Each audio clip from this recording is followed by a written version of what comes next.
ದೇವಸ್ಥಾನ ಮಂಗಳೂರು ಕುಲ ಇಲ್ಲಿಯ ಅಧ್ಯಕ್ಷರಾದ ನಾಮನಿಷ್ಠ ದಾಸ್ ಪ್ರಭುಜಿಗೆ ನಿಮ್ಮೆಲ್ಲರ ಪರವಾಗಿ ಪ್ರಣಾಮಗಳನ್ನು ಸಲ್ಲಿಸ್ತೇನೆ. ಹಾಗೆ ನನ್ನ ಎಲ್ಲಾ ಗುರು ವೃಂದದವರಿಗೂ ಕೂಡ ನಿಮ್ಮೆಲ್ಲರ ಪರವಾಗಿ ಪ್ರಣಾಮಗಳನ್ನು ಸಲ್ಲಿಸ್ತೇನೆ. ಇಸ್ಕಾನ್ ಪೌಂಡರ್ ಕೆಸಿ ಭಕ್ತಿ ವೇದಾಂತ ಶ್ರೀಲ ಪ್ರಭುಪಾದ್ ಇವರಿಗೂ ಕೂಡ ನಿಮ್ಮೆಲ್ಲರ ಪರವಾಗಿ ಪ್ರಣಾಮಗಳನ್ನು ಸಲ್ಲಿಸುತ್ತಾ ತರಗತಿಗೆ ಬಂದಂತಹ ಎಲ್ಲರಿಗೂ ಕೂಡ ಸ್ವಾಗತವನ್ನು ಕೋರುತ್ತಾ ಓದುವ ತರಗತಿಯನ್ನು ಪ್ರಾರಂಭಿಸೋಣ. ಕೃಷ್ಣ. ಧನ್ಯವಾದಗಳು ಮಾತಾಜಿ. ಮಾತಾಜಿಗೂ ಲೆಫ್ಟ್ ಆದ್ರ? ಓಕೆ ಮಾತಾಜಿ, ಸ್ಕ್ರೀನ್ ಶೇರ್ ಮಾಡ್ತೀರಲ್ಲ? ಮಾತಾಜಿ ಮಾಡ್ತಾ ಇದ್ದೀನಿ ಮಾತಾಜಿ. ಓಂ ಅಜ್ಞಾನತಿ ನಿರಂತಸ್ಯ ಜ್ಞಾನಾನ್ಯನಶಲಾಕಾಯ ಚಕ್ಷುರುನ್ಮಿಲಿತಂ ಯೇನ ತಸ್ಮೈ ಶ್ರೀ ಗುರುವೇ ನಮಃ. ಶ್ರೀ ಚೈತನ್ಯ ಮನೋಭೀಷ್ಟಾಪಿತಂ ಯೇನ ಭೂತಲೆ ಸ್ವಯಂ ರೂಪಾ ಕದಾ ಮಹ್ಯಂ ದದಾತಿ ಸ್ವಪದಾಂತಿಕಂ. ವಂದೇಹಂ ಶ್ರೀ ಗುರು ಶ್ರೀಯುತ ಪದಕಮಲಂ ಶ್ರೀ ಗುರುನ್ ವೈಷ್ಣವಾಂಶ ಶ್ರೀ ರೂಪಂ ಸಾಕಜಾತಂ ಸಹಗಣ ರಘುನಾಥಾನ್ವಿತಂ ತಂ ಸಾಜೀವಂ ಸಾದ್ವೈತಂ ಸಾವಧೂತಂ ಪರಿಜನ ಸಹಿತಂ ಕೃಷ್ಣ ಚೈತನ್ಯ ದೇವಂ ಶ್ರೀ ರಾಧಾ ಕೃಷ್ಣ ಪಾದಂ ಸಹಗಣ ಲಲಿತ ಶ್ರೀ ವಿಶಾಖಾನ್ವಿತಂ ಶ. ಹೇ ಕೃಷ್ಣ ಕರುಣಾ ಸಿಂಧು ದೀನ ಬಂಧು ಜಗತ್ಪತೆ ಗೋಪೇಶ ಗೋಪಿಕಾ ಕಾಂತ ರಾಧಾ ಕಾಂತ ನಮಸ್ತುತೆ. ತಪ್ತ ಕಾಂಚನ ಗೌರಾಂಗೇ ರಾಧೆ ವೃಂದಾವನೇಶ್ವರಿ ವೃಷಭಾನುಸುತೆ ದೇವಿ ಪ್ರಣಮಾಮಿ ಹರಿ ಪ್ರಿಯೆ. ವಾಂಛಾ ಕಲ್ಪತರುಭ್ಯಶ್ಚ ಕೃಪಾ ಸಿಂಧುಭ್ಯ ಏವ ಚ ಪತಿತಾನಾಂ ಪಾವನೇಭ್ಯೋ ವೈಷ್ಣವೇಭ್ಯೋ ನಮೋ ನಮಃ. ನಮಃ ಓಂ ವಿಷ್ಣುಪಾದಾಯ ಕೃಷ್ಣ ಪ್ರೇಷ್ಠಾಯ ಭೂತಲೆ ಶ್ರೀಮತೆ ಭಕ್ತಿ ವೇದಾಂತ ಸ್ವಾಮಿನ್ ಗಿರಿ ನಾಮಿನಿ. ನಮಸ್ತೆ ಸರಸ್ವತಿ ದೇವಿ ಗೌರವಾಣಿ ಪ್ರಚಾರಿಣಿ ನಿರ್ವಿಶೇಷ ಸ್ವದೇಶತಾರಿಣಿ. ಜಯ ಶ್ರೀ ಕೃಷ್ಣ ಚೈತನ್ಯ ಪ್ರಭು ನಿತ್ಯಾನಂದ ಶ್ರೀ ಅದ್ವೈತ ಗದಾಧರ ಶ್ರೀವಾಸಾದಿ ಭಕ್ತ ವೃಂದ. ಹರೇ ಕೃಷ್ಣ ಕೃಷ್ಣ ಕೃಷ್ಣ ಹರೇ ಹರೇ, ಹರೇ ರಾಮ ರಾಮ ರಾಮ ಹರೇ ಹರೇ. ಹರೇ ಕೃಷ್ಣ ಮಾತಾಜಿ. ಕೃಷ್ಣ ಕೃಷ್ಣ ಸ್ವಾಮಿ. ಹರೇ ಕೃಷ್ಣ ಪ್ರಣಾಮಗಳು ಮಾತಾಜಿ. ಹರೇ ಕೃಷ್ಣ. ಕೃಷ್ಣ ಕೃಷ್ಣ ಕೃಷ್ಣ ಕೃಷ್ಣ ಕೃಷ್ಣ ಕೃಷ್ಣ ಕೃಷ್ಣ ಹೇ ಕೃಷ್ಣ ಕೃಷ್ಣ ಕೃಷ್ಣ ಕೃಷ್ಣ ಕೃಷ್ಣ ಕೃಷ್ಣ ಕೃಷ್ಣ ಕೃಷ್ಣ ಕೃಷ್ಣ ಕೃಷ್ಣ ಕೃಷ್ಣ ಕೃಷ್ಣ ಹೇ ಕೃಷ್ಣ ಕೃಷ್ಣ ಕೃಷ್ಣ ಕೃಷ್ಣ ಕೃಷ್ಣ ಕೃಷ್ಣ ಕೃಷ್ಣ ಹೇ ಕೃಷ್ಣ ಕೃಷ್ಣ ಕೃಷ್ಣ ಕೃಷ್ಣ ಕೃಷ್ಣ ಕೃಷ್ಣ ರಕ್ಷಾ ಮಾಂ. ಕೃಷ್ಣ ಕೃಷ್ಣ ಕೃಷ್ಣ ಕೃಷ್ಣ ಕೃಷ್ಣ ಕೃಷ್ಣ ರಕ್ಷಾ ಮಾಂ. ಕೃಷ್ಣ ಕೃಷ್ಣ ಕೃಷ್ಣ ಕೃಷ್ಣ ಕೃಷ್ಣ ಕೃಷ್ಣ ಪಾಹಿ ಮಾಂ. ಕೃಷ್ಣ ಕೃಷ್ಣ ಕೃಷ್ಣ ಕೃಷ್ಣ ಕೃಷ್ಣ ಕೃಷ್ಣ ಕೃಷ್ಣ ಪಾಹಿ ಮಾಂ. ರಾಮ ರಾಘವ ರಾಮ ರಾಘವ ರಾಮ ರಾಘವ ರಕ್ಷಾ ಮಾಂ. ರಾಮ ರಾಘವ ರಾಮ ರಾಘವ ರಾಘವ ರಕ್ಷಾ ಮಾಂ. ಕೃಷ್ಣ ಕೇಶವ ಕೃಷ್ಣ ಕೇಶವ ಕೃಷ್ಣ ಕೇಶವ ಪಾಹಿ ಮಾಂ. ಕೃಷ್ಣ ಕೇಶವ ಕೃಷ್ಣ ಕೇಶವ ಕೇಶವ ಪಾಹಿ ಮಾಂ. ರಾಮ ರಾಘವ ರಕ್ಷಾ ಮಾಂ. ಕೃಷ್ಣ ಕೇಶವ ಪಾಹಿ ಮಾಂ. ರಾಮ ರಾಘವ ರಾಮ ಕೇಶವ ಪಾಹಿ ಮಾಂ. ರಾಮ ರಾಘವ ರಕ್ಷಾ ಮಾಂ. ಕೃಷ್ಣ ಕೇಶವ ಪಾಹಿ ಮಾಂ.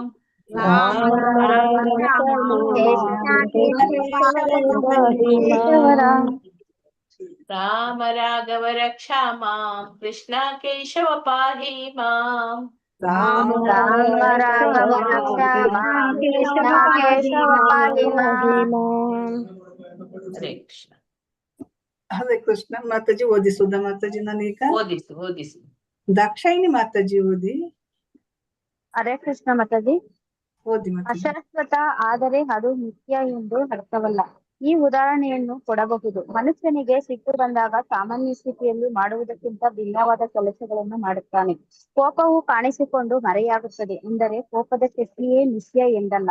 ಆದುದರಿಂದ ಈ ಜಗತ್ತು ನಿತ್ಯ ಎನ್ನುವ ಮಾಯಾವಾದಿಗಳ ವಾದವನ್ನು ವೈಷ್ಣವ ತತ್ವಜ್ಞಾನಿಗಳು ಒಪ್ಪುವುದಿಲ್ಲ.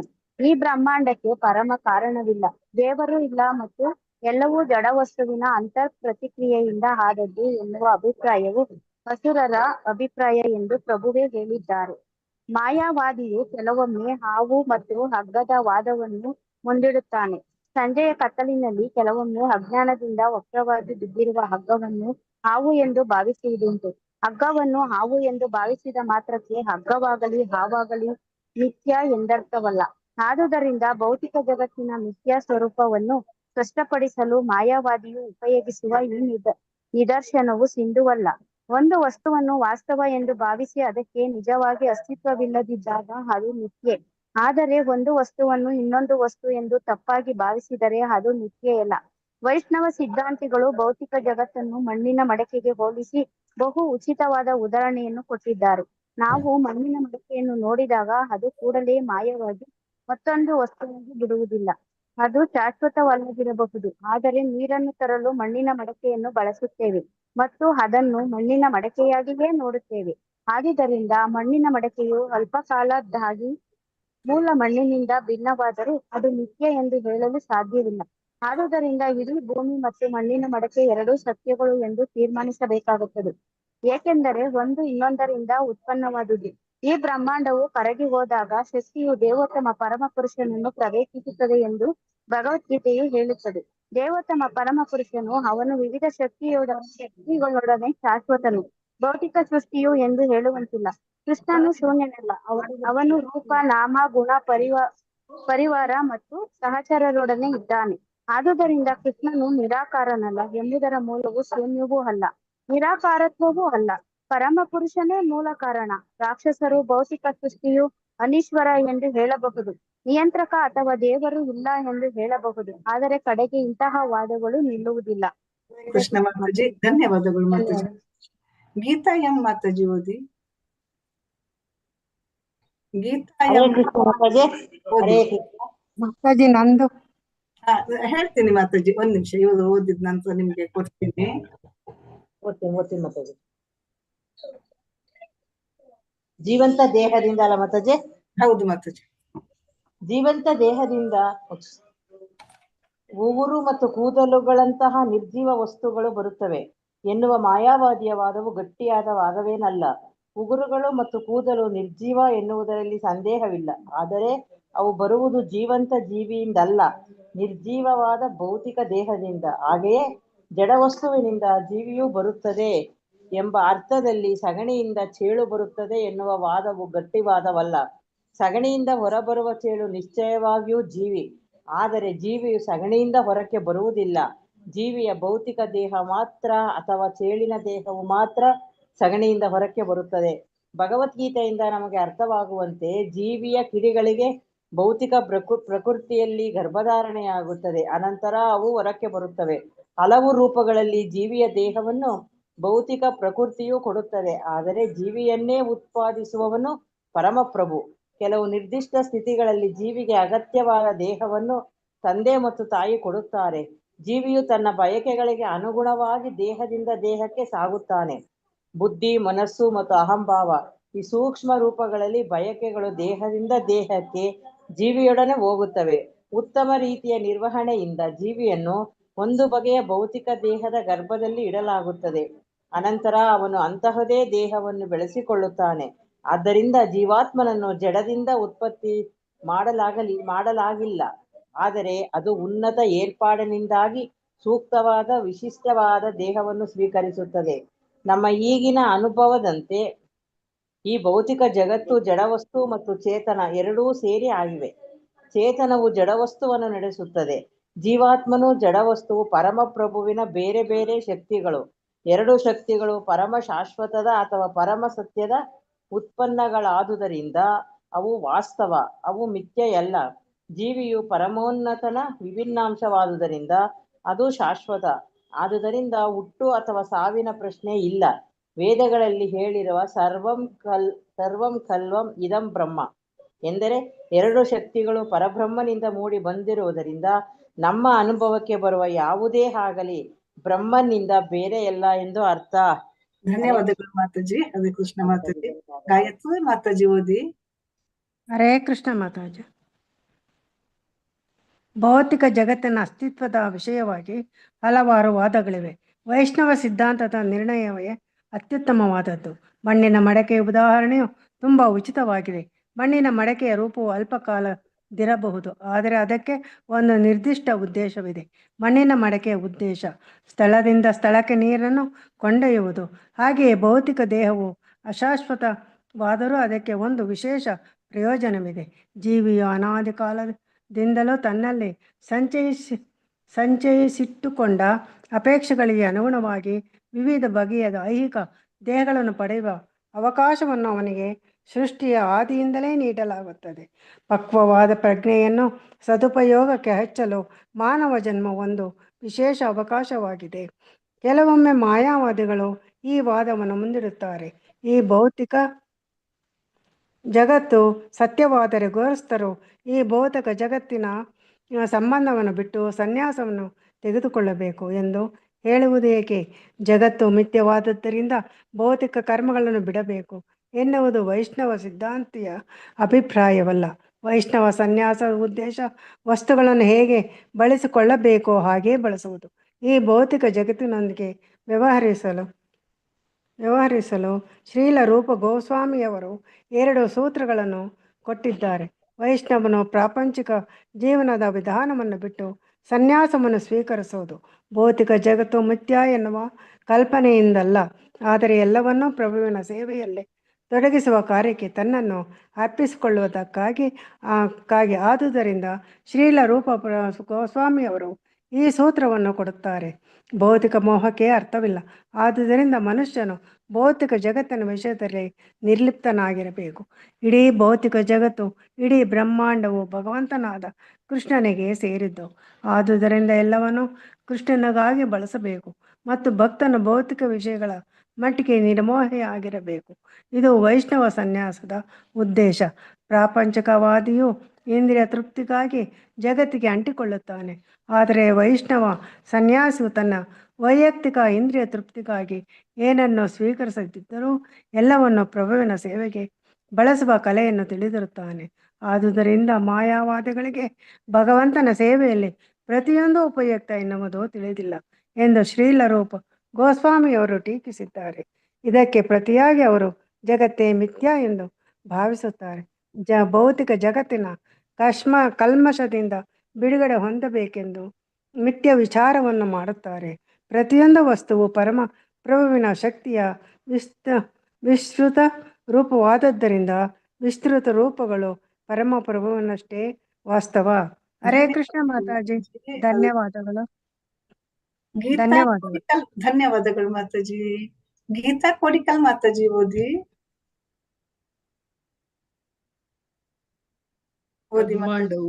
ಬ್ರಹ್ಮಾಂಡವು ಅಶಾಶ್ವತವಾದ ಅಭಿವ್ಯಕ್ತಿ ಎಂದರೆ ಮಿಥ್ಯ ಎಂದಾಗಲಿ ಅದರ ಅಭಿವ್ಯಕ್ತಿಯ ಮೂಲವು ಮಿಥ್ಯ ಎಂದಾಗಲಿ ಅರ್ಥವಲ್ಲ.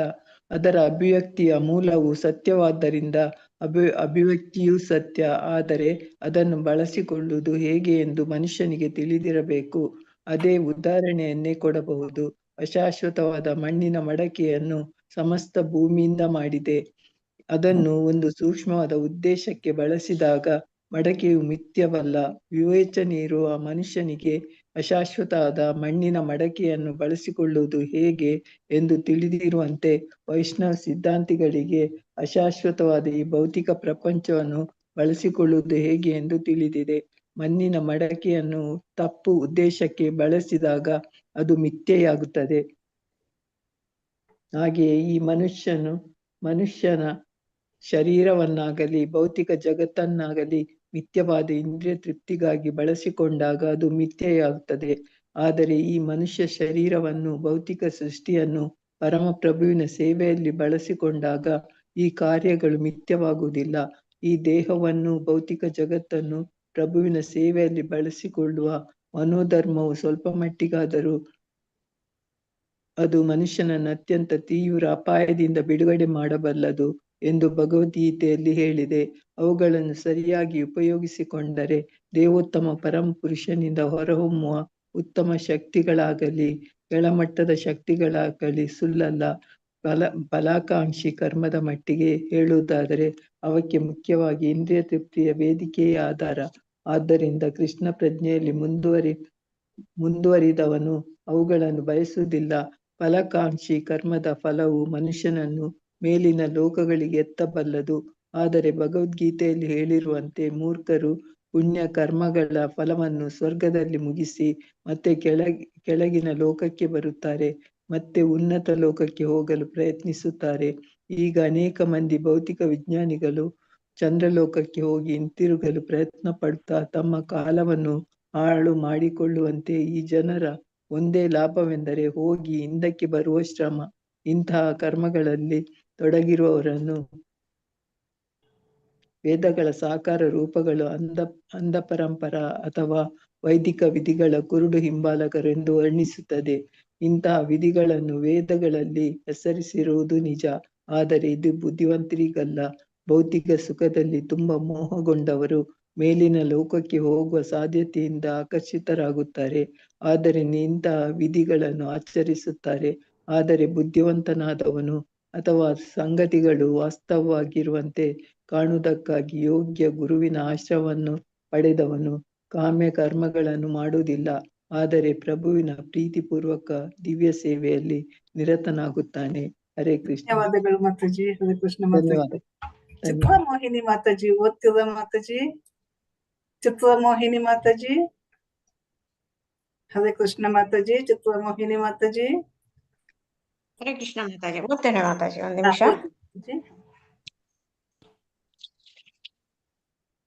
ಈ ಭಕ್ತರಲ್ಲದವರು ಅಲ್ಲಿಂದ ಅಲ್ವಾ ಮಾತಾಜಿ? ಹಾ ಮಾತಾಜಿ.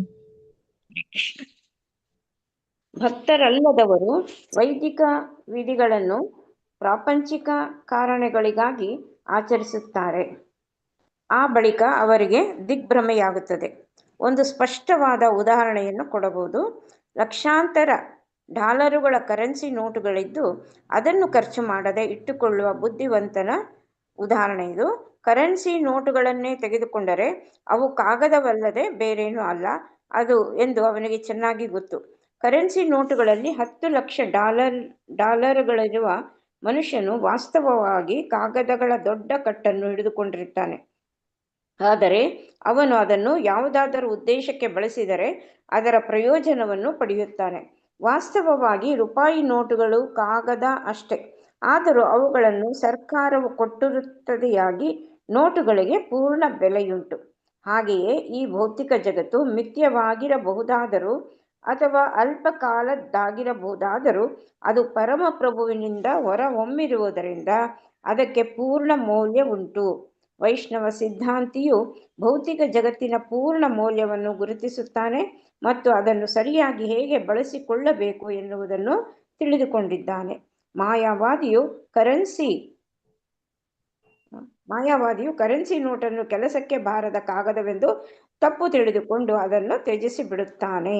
ಹಣವನ್ನು ಬಳಸಿಕೊಳ್ಳಲಾರ ದೇವೋತ್ತಮ ಪರಮ ಪುರುಷನ ಸೇವೆಯನ್ನು ಮಾಡಲು ಈ ಭೌತಿಕ ಜಗತ್ತು ಎಷ್ಟು ಮುಖ್ಯ ಎನ್ನುವುದನ್ನು ತಿಳಿಯದೆ ಯಾರಾದರೂ ಈ ಭೌತಿಕ ಜಗತ್ತು ಮಿಥ್ಯ ಎಂದು ತಿರಸ್ಕರಿಸಿದರೆ ಅಂತಹ ವೈರಾಗ್ಯಕ್ಕೆ ಬೆಲೆ ಇಲ್ಲ ಎಂದು ಶ್ರೀಲ ರೂಪ ಗೋಸ್ವಾಮಿಯವರು ಹೇಳಿದ್ದಾರೆ.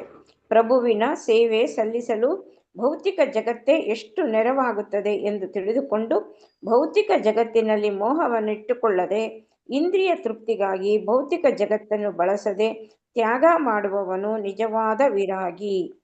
ಭೌತಿಕ ಜಗತ್ತು ಪ್ರಭುವಿನ ಭೌತಿಕ ಶಕ್ತಿಯ ವಿಸ್ತೃತ ರೂಪ, ಆದುದರಿಂದ ಅದು ಸತ್ಯ.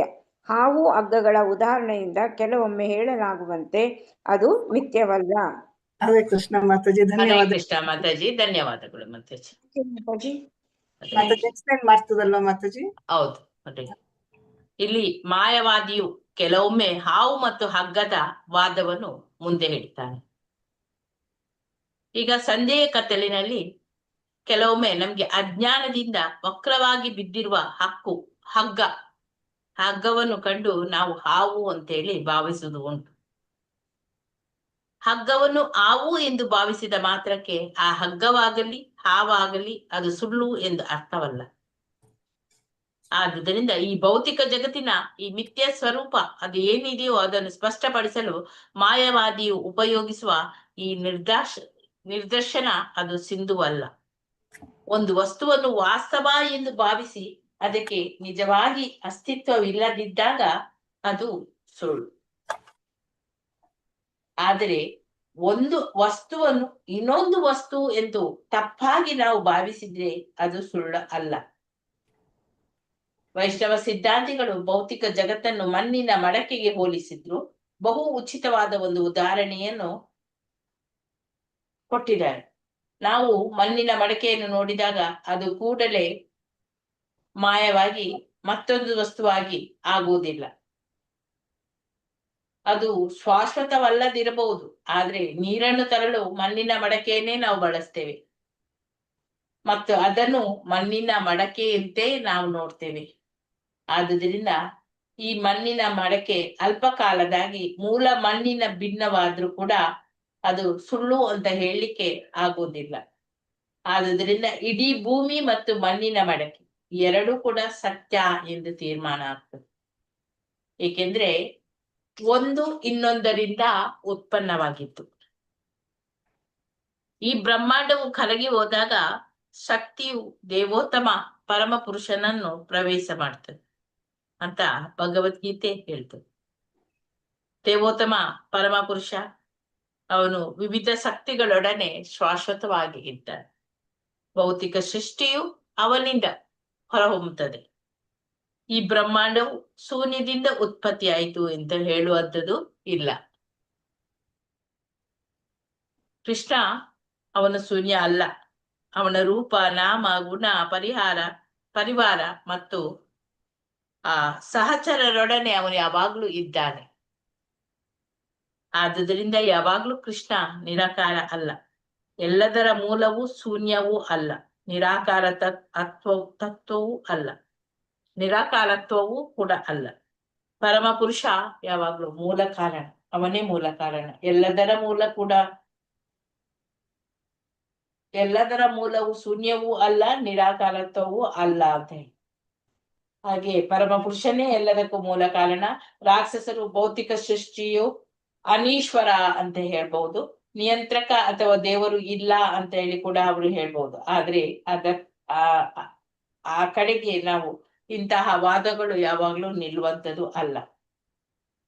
ಜೀವಂತ ದೇಹದಿಂದ ಉಗುರು ಮತ್ತು ಕೂದಲುಗಳಂತಹ ನಿರ್ಜೀವ ವಸ್ತುಗಳು ಬರುತ್ತವೆ ಎನ್ನುವ ಮಾಯಾವಾದಿಯ ವಾದ ಅದೇನು ಗಟ್ಟಿಯಾದ ವಾದವೇನು ಅಲ್ಲ. ಉಗುರುಗಳು ಮತ್ತು ಕೂದಲುಗಳು ನಿರ್ಜೀವ ಎನ್ನುವುದರಲ್ಲಿ ಸಂದೇಹ ಇಲ್ಲ. ಆದ್ರೆ ಅವು ಬರುವುದು ಎಲ್ಲಿಂದ? ಜೀವಂತ ಜೀವಿಯಿಂದ ಅಲ್ಲ, ನಿರ್ಜೀವವಾದ ಭೌತಿಕ ಈ ದೇಹದಿಂದ. ಹಾಗೆ ಜಡ ವಸ್ತುವಿನಿಂದ ಜೀವಿಯು ಬರುತ್ತದೆ ಎಂಬ ಅರ್ಥದಲ್ಲಿ ಸಗಣಿಯಿಂದ ಚೇಳು ಬರುತ್ತದೆ ಎನ್ನುವ ವಾದ ಅದು ಗಟ್ಟಿವಾದದ್ದು ಅಲ್ಲ. ಸಗಣಿಯಿಂದ ಹೊರಬರುವ ಚೇಳು ನಿಶ್ಚಯವಾಗಿ ಅದು ಜೀವಿ. ಆದ್ರೆ ಜೀವಿಯು ಸೆಗಣಿಯಿಂದ ಹೊರಕ್ಕೆ ಬರುವುದಿಲ್ಲ.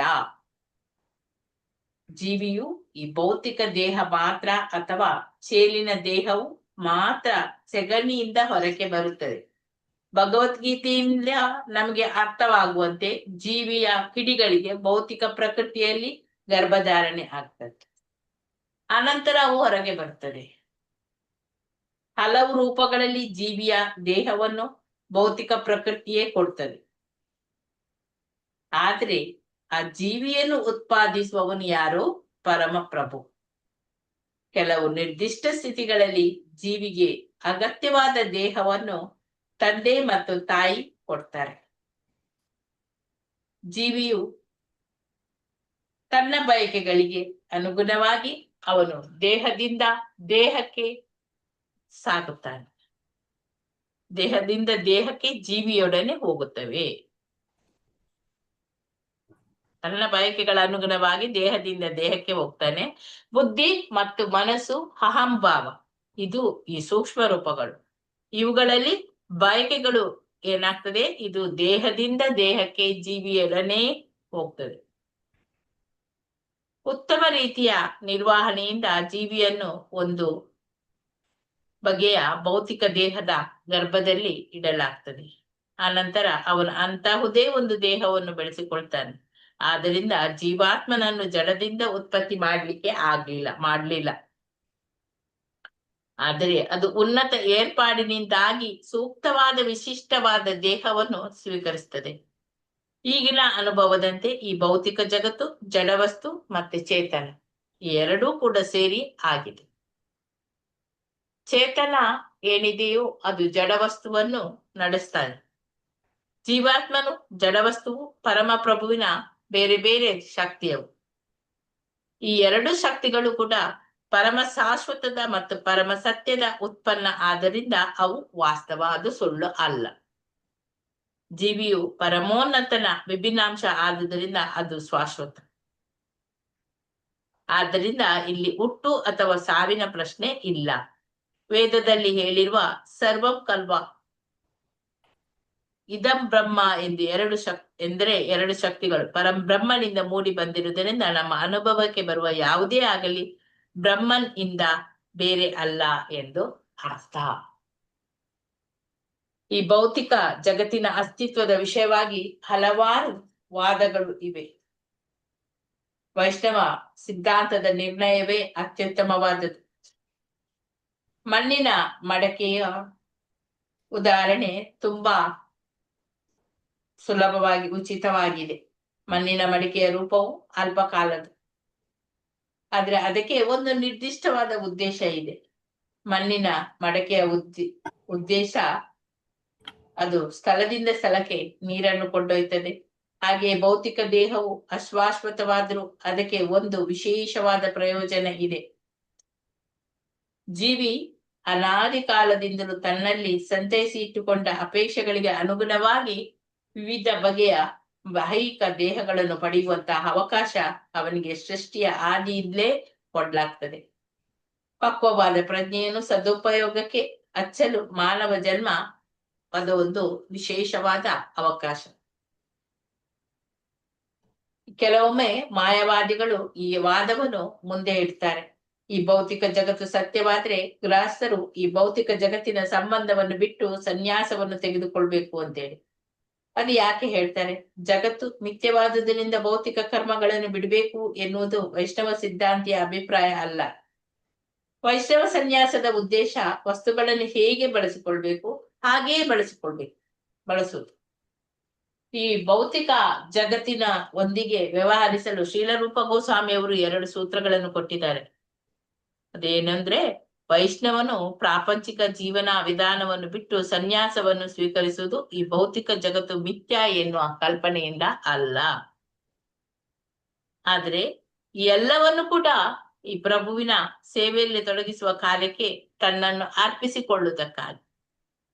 ಆದುದರಿಂದ ಇಲ್ಲಿ ಶ್ರೀಲರೂಪ ಗೋಸ್ವಾಮಿಯವರು ಈ ಸೂತ್ರವನ್ನು ಕೊಡ್ತಾರೆ. ಅವರು ಭೌತಿಕ ಮೋಹಕ್ಕೆ ಅರ್ಥ ಇಲ್ಲ.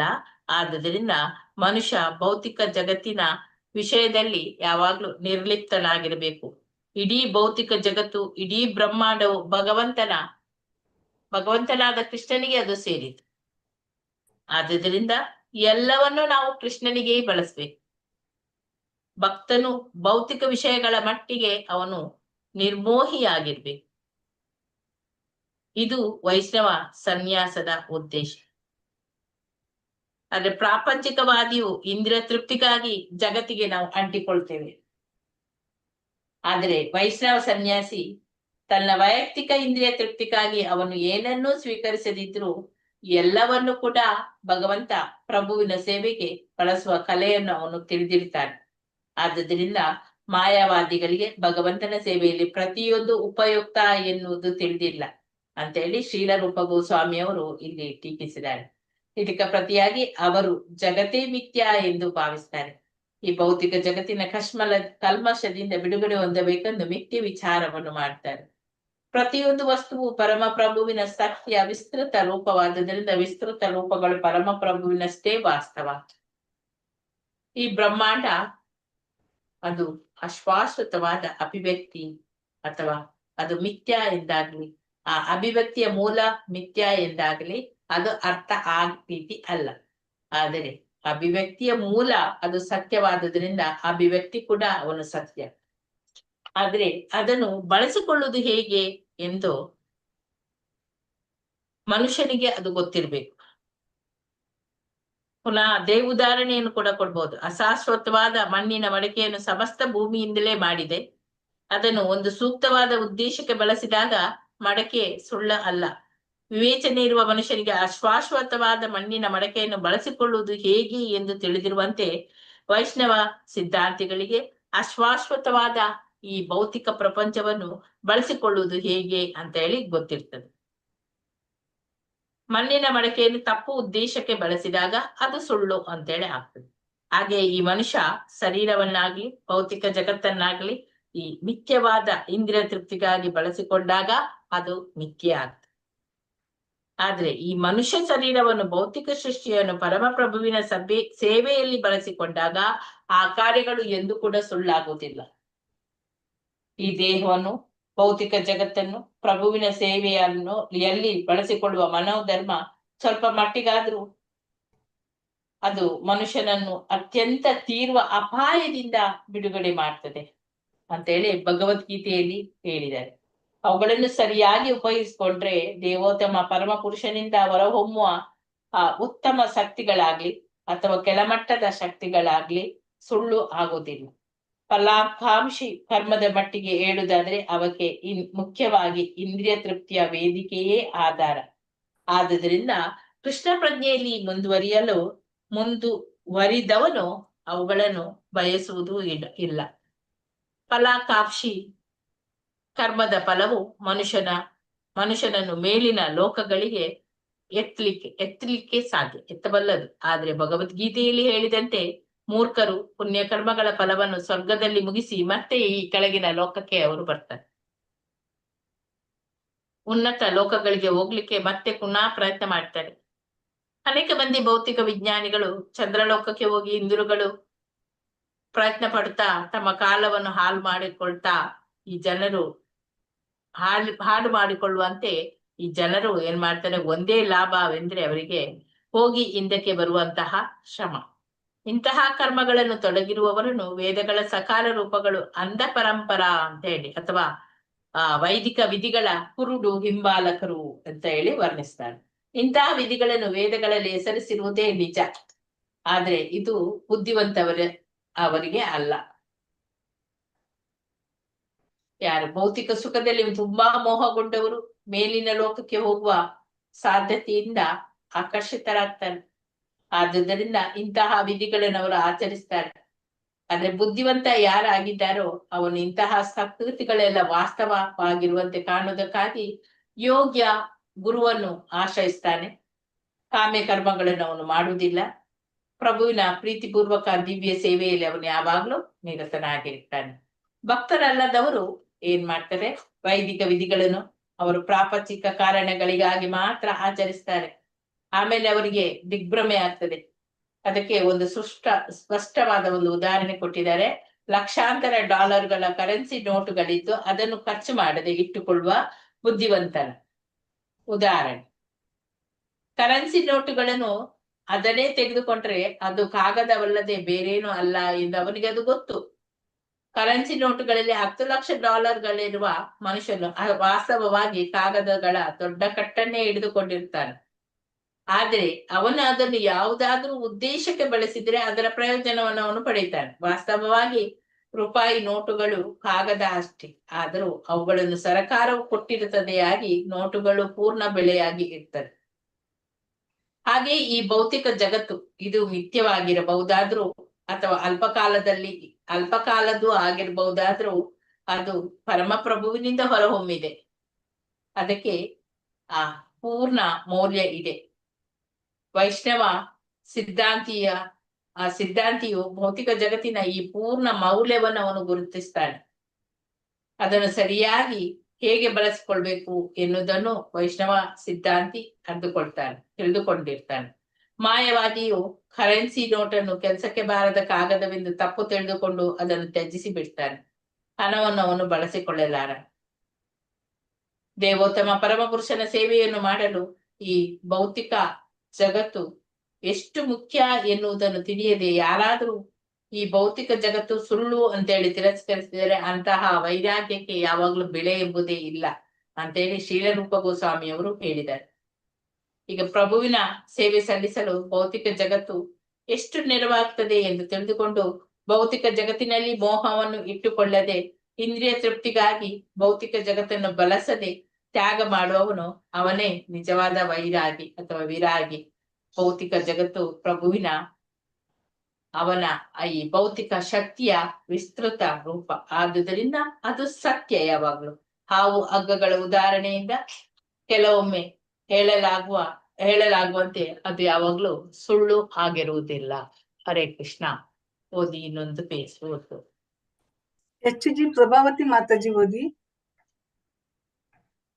ಹರೇ ಕೃಷ್ಣ. HG ಪ್ರಭಾವತಿ ಮಾತಾಜಿ ನಾನು ಓದ್ಲ ಮಾತಾಜಿ. ಪಾರ್ವತಮ್ಮ ಮಾತಾಜಿ ಓದ್ಲ ಮಾತಾಜಿ. ಮಾತಾಜಿ ಇಲ್ಲ ಎಲ್ಲರಿಗೂ ಚಾನ್ಸ್ ಕೊಡ್ಬೇಕಲ್ಲ ಮಾತಾಜಿ. ಓಕೆ ಮಾತಾಜಿ. ಕನ್ನಡ ರಾಜು ತಂಬಾಟ್ ಪ್ರಭುಜಿ ಓದಿ.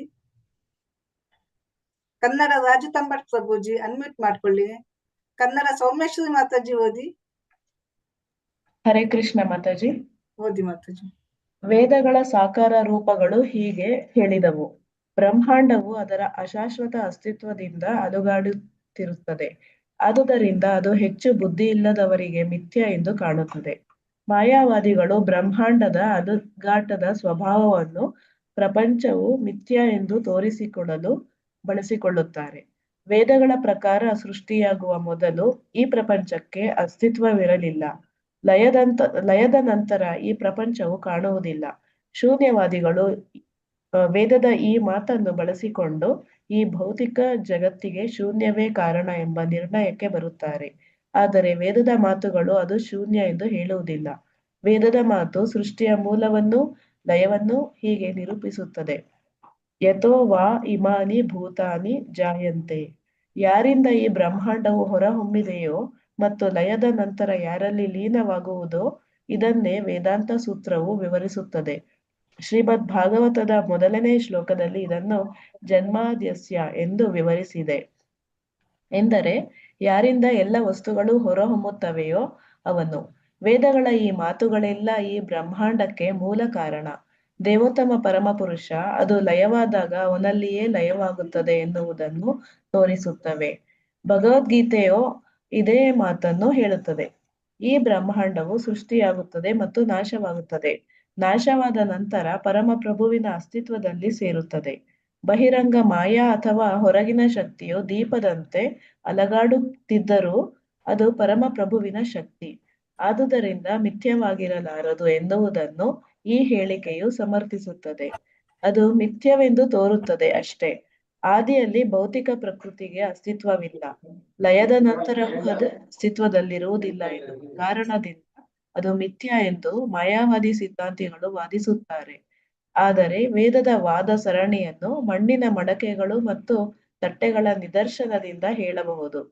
ಪರಮ ಸತ್ಯದ ಯಾವುದೇ ಉಪ ಉತ್ಪನ್ನವು ಅಶಾಶ್ವತವಾದರೂ ಪರಮ ಪ್ರಭುವಿನ ಶಕ್ತಿ ಶಾಶ್ವತ.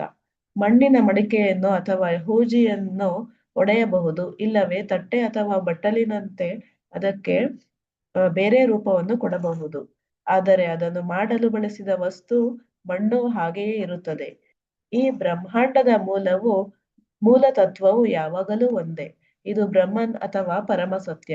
ಆದುದರಿಂದ ಅದು ಮಿಥ್ಯೆ ಎನ್ನುವ ಮಾಯಾವಾದಿಗಳು ಸಿದ್ಧಾಂತವು ಮನಸ್ಸಿನ ಕಟ್ಟುಕತೆ ಅಷ್ಟೇ. ಬ್ರಹ್ಮಾಂಡವು ಅಸ್ಥಿರ ಮತ್ತು ಅಶಾಶ್ವತ ಎಂದ ಮಾತ್ರಕ್ಕೆ ಅದು ಮಿಥ್ಯೆಯಲ್ಲ. ಮಿಥ್ಯೆ ಎಂದರೆ ವಾಸ್ತವವಾಗಿ ಅಸ್ತಿತ್ವದಲ್ಲಿ ಇಲ್ಲದ ಹೆಸರಿನಲ್ಲಿ ಮಾತ್ರ ಇರುವುದು. ಉದಾಹರಣೆಗೆ ಕುದುರೆ ಮೊಟ್ಟೆ ಅಥವಾ ಆಕಾಶದ ಹೂವು ಅಥವಾ ಮೊಲದ ಕೋಡು ಇವು ಹೆಸರಿನಲ್ಲಿ ಮಾತ್ರ ಇವೆ. ಕುದುರೆ ಮೊಟ್ಟೆಗಳಿಲ್ಲ, ಮೊಲದ ಕೋಡುಗಳಿಲ್ಲ ಮತ್ತು ಆಕಾಶದಲ್ಲಿ ಬೆಳೆಯುವ ಹೂವುಗಳಿಲ್ಲ. ಅನೇಕ ವಸ್ತುಗಳು ಹೆಸರಿನಲ್ಲಿ ಮತ್ತು ಕಲ್ಪನೆಯಲ್ಲಿ ಮಾತ್ರ ಇವೆ, ವಾಸ್ತವವಾಗಿ ಇಲ್ಲ. ಇಂತಹ ವಸ್ತುಗಳು ಮಿಥ್ಯೆ. ಆದರೆ ಭೌತಿಕ ಜಗತ್ತು ಕಾಣಿಸಿಕೊಂಡು ಮತ್ತೆ ಮಾಯವಾಗುತ್ತವೆ ಎನ್ನುವ ಕಾರಣದಿಂದ ವೈಷ್ಣವನು ಭೌತಿಕ ಜಗತ್ತು ಮಿಥ್ಯೆ ಎಂದು ಒಪ್ಪಲಾರ. ಹರೇ ಕೃಷ್ಣ ಮಾತಾಜಿ. ಧನ್ಯವಾದಗಳು.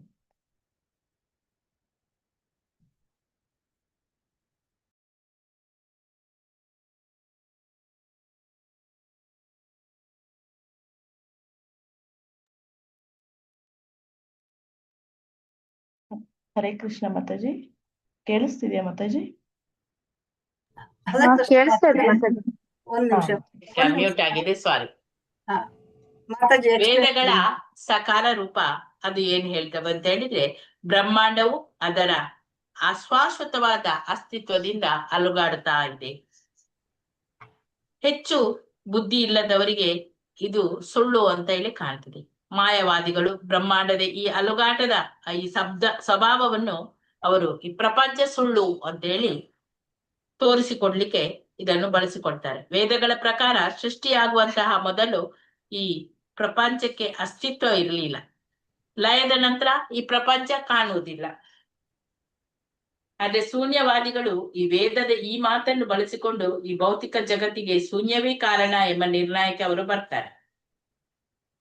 ಈಗ ವೇದದ ಮಾತುಗಳು ಅದು ಶೂನ್ಯ ಅಂತ ಹೇಳುದಿಲ್ಲ. ವೇದದ ಮಾತು ಸೃಷ್ಟಿಯ ಮೂಲವನ್ನು, ಲಯವನ್ನು ಹೀಗೆ ನಿರೂಪಿಸ್ತದೆ. ಯಥೋವಾ ಇಮಾನಿ ಭೂತಾನಿ ಜಾಯಂತೆ. ಯಾರಿಂದ ಈ ಬ್ರಹ್ಮಾಂಡವು ಹೊರಹೊಮ್ಮಿದೆಯೋ ಅದು ಮತ್ತೆ ಲಯದ ನಂತರ ಯಾರಲ್ಲಿ ಲೀನವಾಗುವುದೋ ಅದನ್ನೇ ವೇದಾಂತ ಸೂತ್ರ ಇಲ್ಲಿ ವಿವರಿಸ್ತದೆ. ಶ್ರೀಮದ್ ಭಾಗವತದ ಮೊದಲನೆಯ ಶ್ಲೋಕದಲ್ಲಿ ಇದನ್ನು ಜನ್ಮಾದ್ಯಸ್ಯ ಅಂತ ಹೇಳಿ ವಿವರಿಸಿದೆ. ಎಂದರೆ ಯಾರಿಂದ ಎಲ್ಲಾ ವಸ್ತುಗಳು ಹೊರಹೊಮ್ಮುತ್ತವೋ ಅವನು ಅಂತೇಳಿ. ವೇದಗಳ ಈ ಮಾತುಗಳೆಲ್ಲ ಈ ಬ್ರಹ್ಮಾಂಡಕ್ಕೆ ಮೂಲ ಕಾರಣ ದೇವೋತ್ತಮ ಪರಮ ಪುರುಷ. ಅದು ಲಯವಾದಾಗ ಅವನಲ್ಲಿಯೇ ಅದು ಲಯವಾಗ್ತದೆ ಎನ್ನುವುದನ್ನು ಅದು ತೋರಿಸ್ತದೆ. ಭಗವದ್ಗೀತೆಯಲ್ಲಿ ಕೂಡ ಇದನ್ನೇ ಹೇಳ್ತಾರೆ. ಈ ಬ್ರಹ್ಮಾಂಡ ಸೃಷ್ಟಿಯಾಗ್ತದೆ ಮತ್ತೆ ನಾಶವಾಗ್ತದೆ. ನಾಶ ಆದ ನಂತರ ಅದು ಪರಮ ಪ್ರಭುವಿನ ಅಸ್ತಿತ್ವದಲ್ಲಿ ಹೋಗಿ ಸೇರ್ತದೆ. ಬಹಿರಂಗ ಮಾಯ ಮತ್ತೆ ಹೊರಗಿನ ಶಕ್ತಿ ಅದು ದೀಪದಂತೆ ಅಲುಗಾಡುತ್ತಿದ್ರು ಅದು ಪರಮ ಪ್ರಭುವಿನ ಶಕ್ತಿ ಅದು. ಆದುದರಿಂದ ಇದು ಸುಳ್ಳಾಗ್ಲಿಕ್ಕೆ ಸಾಧ್ಯ ಇಲ್ಲ ಎನ್ನುವುದನ್ನು ಈ ಹೇಳಿಕೆ ಸಮರ್ಥಿಸ್ತದೆ. ಆದ್ರೆ ಅದು ಸುಳ್ಳು ಅಂತ ಹೇಳಿ ಕಾಣ್ಬಹುದು ಅಷ್ಟೇ. ಆದಿಯಲ್ಲಿ ಭೌತಿಕ ಪ್ರಕೃತಿಗೆ ಅಸ್ತಿತ್ವವಿಲ್ಲ, ಲಯದ ನಂತರ ಕೂಡ ಅದು ಅಸ್ತಿತ್ವದಲ್ಲಿ ಇರುವುದಿಲ್ಲ ಎನ್ನುವ ಕಾರಣದಿಂದ ಅದು ಮಿಥ್ಯ ಎಂದು ಮಾಯವಾದಿ ಸಿದ್ಧಾಂತಿಗಳು ವಾದವನ್ನು ಮಾಡ್ತಾರೆ.